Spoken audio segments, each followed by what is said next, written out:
Welcome to Functional Philosophy, the show in which I, Charles Tew, explain and apply Ayn Rand's philosophy, Objectivism. If you'd like to ask me a question on Objectivism or its application, just go to charlestew.com/contact. And my last name is spelled T as in tango, E as in echo, and W as in whiskey. Hello everyone. Today I am going to discuss the MGTOW movement.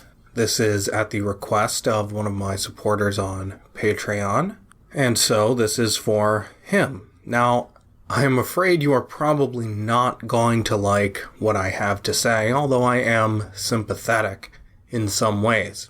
Now, before I get into this, let me just explain for anyone who may not know what MGTOW is. That's MGTOW. It stands for Men Going Their Own Way. And who are these men departing from? Women. MGTOW is a philosophy of life that advocates for men to refrain from serious relationships with women. Don't get married, don't cohabitate, don't have serious long-term relationships. So what is the motivation for this? It is to escape the injustices toward men that are rampant in society. From the MGTOW perspective, and from any rational perspective, those injustices do exist. There is a real anti-male nihilism in Western culture. So let me start out with how I am sympathetic to the MGTOW movement. First, as I just said, it is true that there is an anti-male bias, a nihilistic anti-male bias in the culture. People talk about toxic masculinity, rape culture. The school system, K through 12, is designed with girls in mind. At the college level, women now surpass men in terms of attaining college degrees, and yet getting women into school is still pushed. Special out-of-context consideration is given to harassment of women online as if it is in some way disproportionate to the harassment of men. And then you have things like divorce and domestic abuse, which are actually the product of a strange alliance. That is not just modern feminists. That comes out of the traditionalist view that men are superior to women and need to provide women with a means of supporting themselves if they get divorced. But modern feminists just see it as a way to exploit men, and so you have this strange alliance between traditionalists and feminist nihilists. So I am sympathetic to all that. Men have actually been oppressed. They are being oppressed. The way the police and courts deal with domestic abuse is disgustingly unjust. So there are legitimate grievances, but the MGTOW ideology is based on a mistake.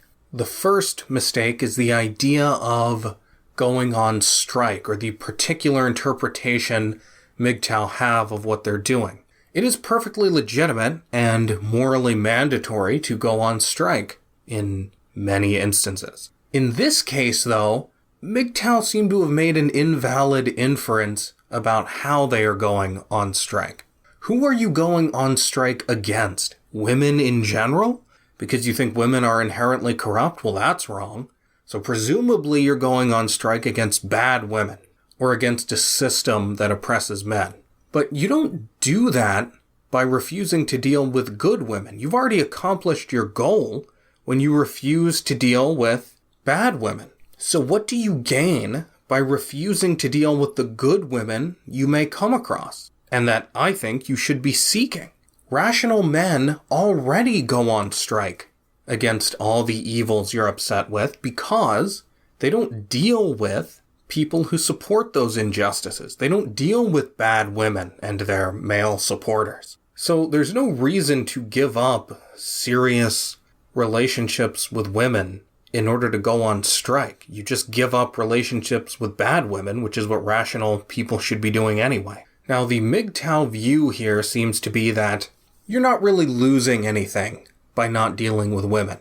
They say, well, what do you get from a serious relationship with a woman? Procreation, sex, companionship, someone to take care of you when you're old. All of these things you can get better elsewhere.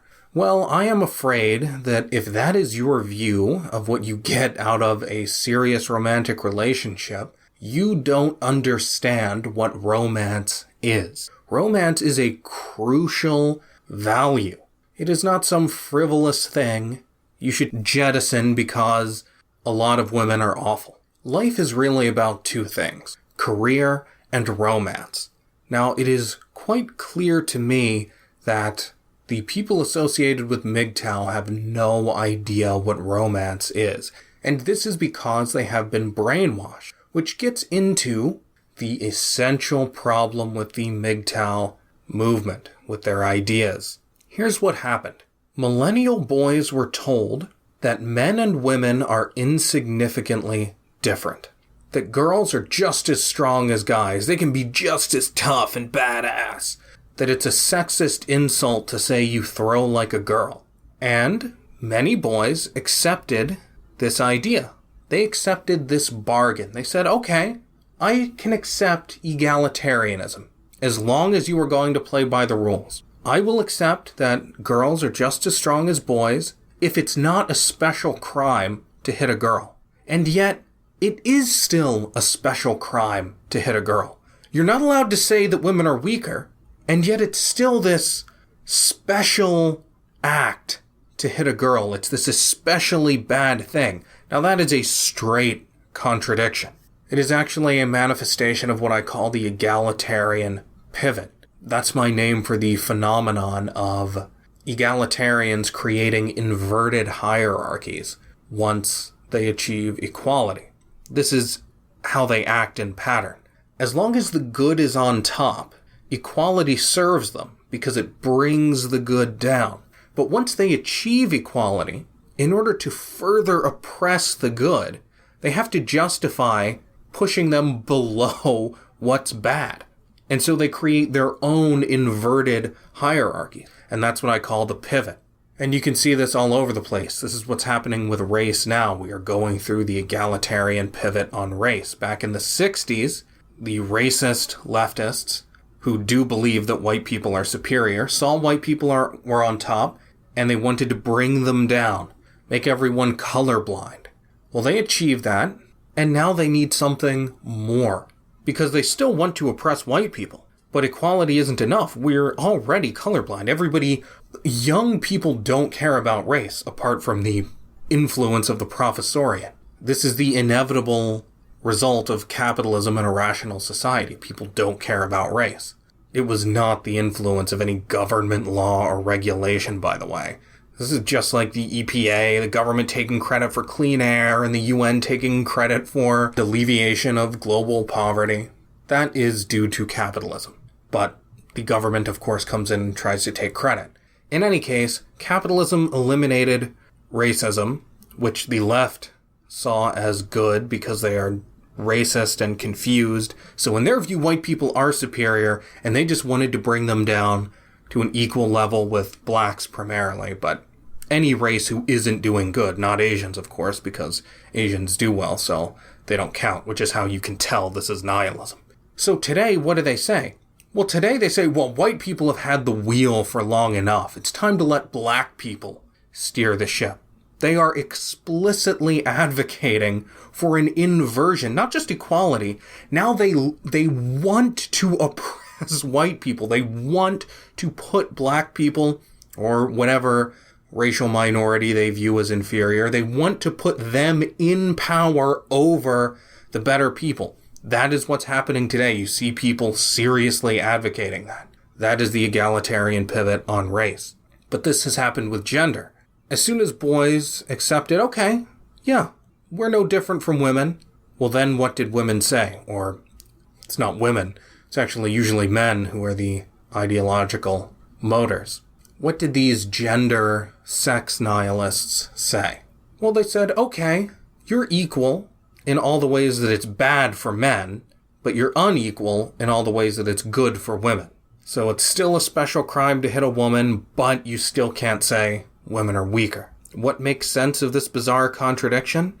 Well, both positions are, from the feminist nihilist perspective, anti-male. But you see, the problem with MGTOW is that they accepted this bargain, the premise of the bargain. The premise is wrong. Men and women are not equal.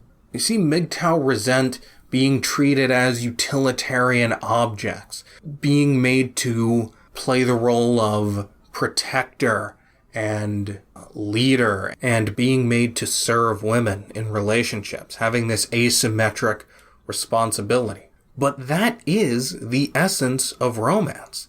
The essence of romance is that asymmetry. You see, in The Fountainhead, Howard Rourke loved Gail Wynand in every sense except one. There was one sense in which Rourke and Wynand were equal in a way that Rourke and Dominique weren't. And that was in strength, that uniquely male strength. And that is what allows Rourke to love Dominique romantically, sexually, in a way he couldn't with Wynand, because there isn't that strength asymmetry. My simple formulation of romance is the shoring up of the female deficit of strength with the male surplus. That is my personal formulation.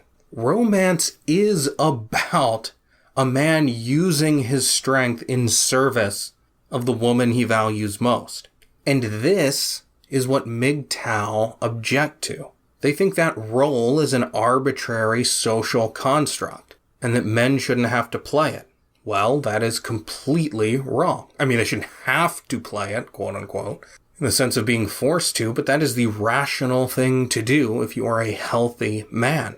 You want to use your strength to protect your values. And finding a woman who embodies your values in detail, down to the way she walks and all of her physical characteristics and the way she talks, and just embodies your specific concrete values, you should want to use all of your strength to protect and take care of that value. And she doesn't have the strength you do. There's an asymmetry there, which creates a special kind of relationship. Not to compare a romantic partner to an animal, but you see how there's a unique relationship between people with asymmetric responsibilities toward each other, like a parent and a child, or you and your cat or dog. The fact that you have all the responsibility transfigures the relationship in a certain way. And that is what is essential about romance. And MGTOW totally reject this. And that is a major mistake. And they reject this because they've been brainwashed with this egalitarian subjectivism, disintegration. Epistemologically, they've been corrupted. They were not trained how to integrate things, and so they bought into this. Yeah, men and women are no different, so it's a total injustice to tell us that we have special responsibilities toward women. Well, I understand the outrage at that, but you have to understand that the mistake is that men and women are the same, not that you should have special responsibilities toward the woman you choose to be in a long-term relationship with. And you should be looking for a woman to be in a long-term relationship with. So if you don't understand this, all I can say is what Ayn Rand said to people who questioned her about the need for romance between the different sexes. She just said, if you don't understand, I'm sorry. That's all I can say. I'm sorry. It's a tragedy. This exalted kind of relationship is another casualty of egalitarianism, because it obliterates the basis for romance, which is the strength asymmetry between men and women. And if you get people with that early on, it's hard to fix yourself psychologically. And so I don't doubt that these MGTOW people honestly feel, well, I don't see what's special about a woman. I've never felt like I need to be a man and lead and take care of a woman. I don't doubt that. But you have to understand that that is because you were corrupted psychologically at a very young age. And that is not ideal. And you should try to fix it if you can. But at the very least, a movement of not dealing with women is totally wrong-headed. So that is why I think MGTOW is a mistaken movement. In terms of going on strike, I see this as wrong in both directions. One, You don't have to give up relationships with good women in order to go on strike against the people you should go on strike against. And 2, if you do give up relationships with good women, you are giving up a lot more than you realize. And 3, and most importantly, men and women are different. And these differences result in the possibility of relationships that are more important than any other kind you can have in life. And you should not give that up cavalierly. I understand your outrage at our anti-male culture, but the answer is not to give up one of your highest possible values, one of the 2 most important things in life. What you should do is fix your epistemological method so that the disintegrated egalitarian view of the sexes does not seem plausible to you, and then maybe you can reconstruct a healthy attitude toward romance. I know that's difficult, and you may not want to hear that, but that is the best path for anyone who considers himself in the MGTOW movement to take. I consider the MGTOW movement an outgrowth of our nihilistic culture, not a rational response to it, because it is based on the nihilism of seeing men and women as the same. And so far from what MGTOW claim, they are not actually standing up for man's best interests. So I do not advocate being part of that movement, although I understand some of their grievances. But their grievances have the character of outrage at unfairness rather than a real understanding of what is wrong at bottom with our anti-male culture. And being mad at unfairness is totally legitimate, but if you're going to base a movement on that is going in the wrong direction, I cannot endorse that. So that's what I have to say about the MGTOW movement. If you'd like to keep up with everything I do, just go to charlestew.com. If you'd like to enable me to do more, just go to patreon.com/charlestew and become a supporter. Thanks for listening.